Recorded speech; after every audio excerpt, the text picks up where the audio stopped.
Iniciamos agora o nosso Diário Interativo e o tema de hoje será a adoção de crianças em Manaus.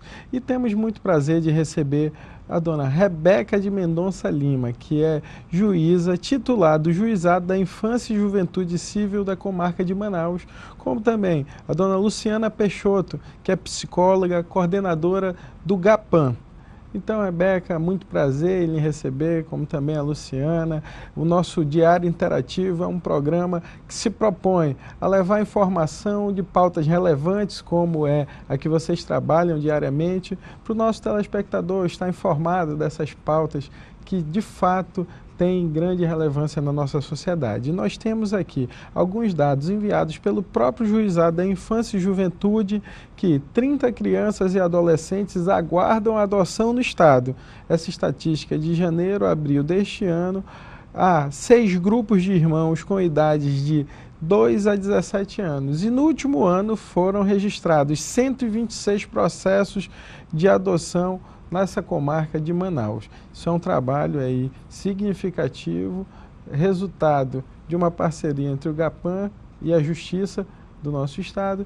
E aí eu te pergunto, como anda esse trabalho aqui nessa comarca de Manaus que tu estás à frente? Bom, inicialmente eu quero agradecer também o convite, porque para nós do Juizado da Infância e Juventude Civil é sempre esclarecedor levarmos essas informações à sociedade. Hoje nós temos 30 crianças no cadastro de adoção, à espera de uma família. Nós temos 115 pessoas habilitadas também no Cadastro Nacional dos Adotantes e até maio deste ano foram 39 sentenças de adoção que foram prolatadas no Juizado da Infância e Juventude Civil. O que existe como previsão também do ECA é um convênio entre o Tribunal de Justiça e o GAPAM, que é o Grupo de Apoio aos Pais Adotivos. Por quê? Porque o processo de adoção, ele prescinde de uma habilitação para adoção. Essa habilitação, os candidatos, eles têm que passar por uma série de etapas, dentre elas orientação psicossocial e também jurídica. E essa orientação ela é feita pelo próprio GAPAM, né, que é o Grupo de Apoio aos Pais Adotivos. Após a frequência a esses cursos, a essas palestras, é que a pessoa propriamente, após a avaliação também pela equipe técnica do juizado, é que a pessoa é inscrita no cadastro. E aí é que entra realmente o trabalho propriamente dito, de esperar, de cruzar as informações entre os pretendentes à adoção e as crianças que estão à espera para serem adotadas. Certo. E Luciana, como é que funciona o GAPAM?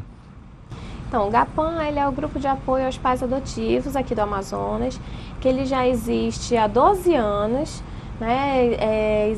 Foi uma parceria da Magali, do Janel Doyle, com a Iraci e o Petrarco.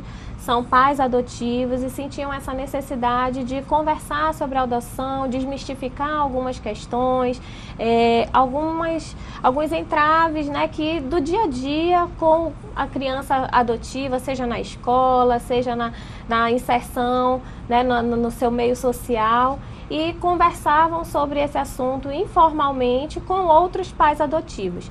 E a partir do momento, né, que a gente teve essa parceria de cooperação técnica estabelecida com o juizado, as famílias passaram a ser encaminhadas do juizado, todos que buscam a adoção legal, né, que vão até o juizado procurar informações, são encaminhadas para o GAPAM. No GAPAM a gente se encontra todo primeiro domingo do mês com uma reunião para os pretendentes, né? E nessa reunião também a gente acolhe e recebe pessoas interessadas no tema. Conhecer mais sobre a adoção, né? Ver como é que é o trabalho do GAPAM, conhecer o trabalho das instituições de acolhimento. Então a gente conversa sobre diversos temas e o principal é justamente esse, desmistificar a questão do bebê idealizado, né? Do bebezinho recém-nascido, do bebê Johnson, para viabilizar a adoção para as crianças reais, as crianças que estão acolhidas, as crianças que precisam de uma convivência familiar. Certo, belo trabalho. Agora, Rebeca, o que é a adoção no aspecto mesmo para a justiça, né? que a gente pode até chamar de adoção legal, mas o termo adoção já é um termo legal. Então, o que seria em si a verdadeira adoção? Bom, a adoção ela é uma medida excepcional e irrevogável que é encontrada para os casos daquelas crianças e adolescentes em que foram esgotadas todas as possibilidades de reinseri-las na família biológica ou na família extensa, por abandono ou por maus tratos ou por algum outro risco social.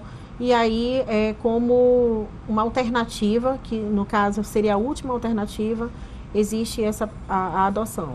É um processo jurídico, né, previsto, há uma formalidade, né, tem que ser obedecida e pressupõe todas essas etapas que nós mencionamos. Certo. E quem pode adotar? Bom, quem pode adotar? Homens, mulheres, a partir dos 18 anos. Tem que ter a diferença de 16 anos de idade entre o adotante e o adotado. E depende do estado civil, pode ser solteiro, casado. Certo.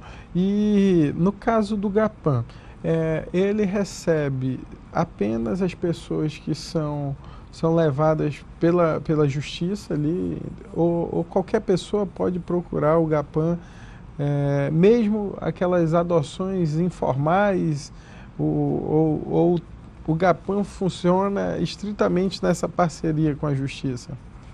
Não, todas as pessoas, elas podem visitar o GAPAM, podem participar, né, dos projetos que a gente desenvolve.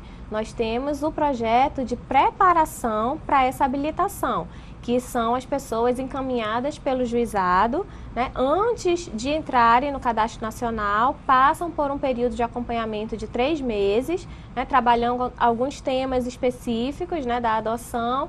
Após receberem o certificado, são encaminhadas de volta para o juizado, esse certificado é anexado no processo deles e eles dão continuidade ao processo de habilitação para a adoção, né?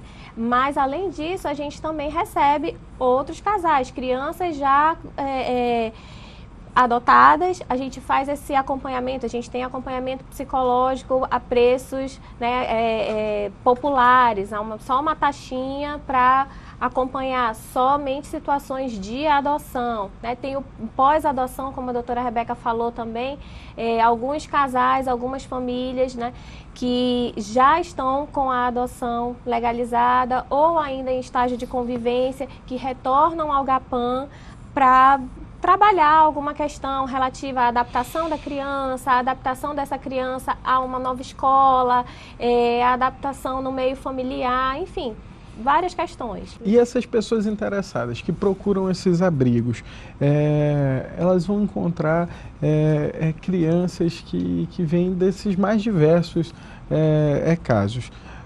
Mas, especificamente, quais são esses casos e como é que essas crianças chegaram até lá? Quais são essas crianças que nós vamos encontrar nos abrigos?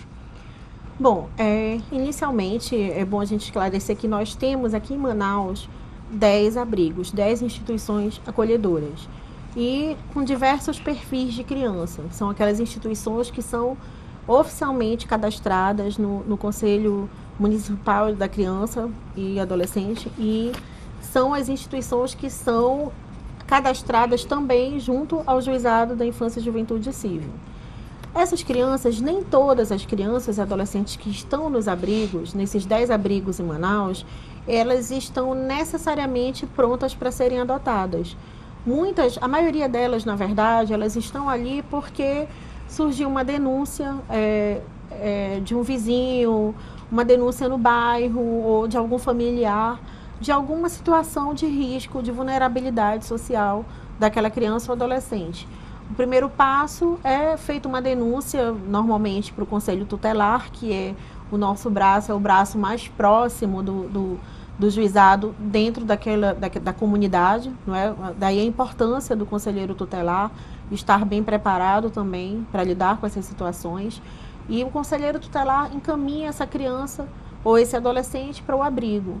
No abrigo é feito um levantamento da situação daquela criança, é feito um plano individual de atendimento, é comunicado ao juizado da infância e dali nós vamos começar o trabalho é de colocar, em primeiro lugar, aquela criança, tirá-la daquela situação de vulnerabilidade que a levou a ser acolhida. E também ela só é acolhida, é importante a gente frisar, Platini, se não houver ninguém da família extensa que possa acolhê-la na sua casa. Né? Então, ou então, se foi aquela própria família que deu causa a essa situação de risco.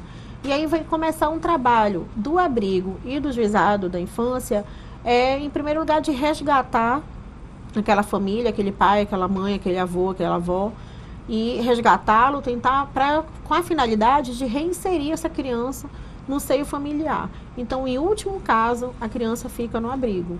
E, em último caso, há a destituição do poder familiar, e aí sim ela é colocada em família substituta, ou seja, ela está livre para ser adotada. Certo. Rebeca, Luciana, nós vamos precisar fazer uma breve pausa para o nosso intervalo comercial e daqui a pouco retornaremos com o nosso Diário Interativo.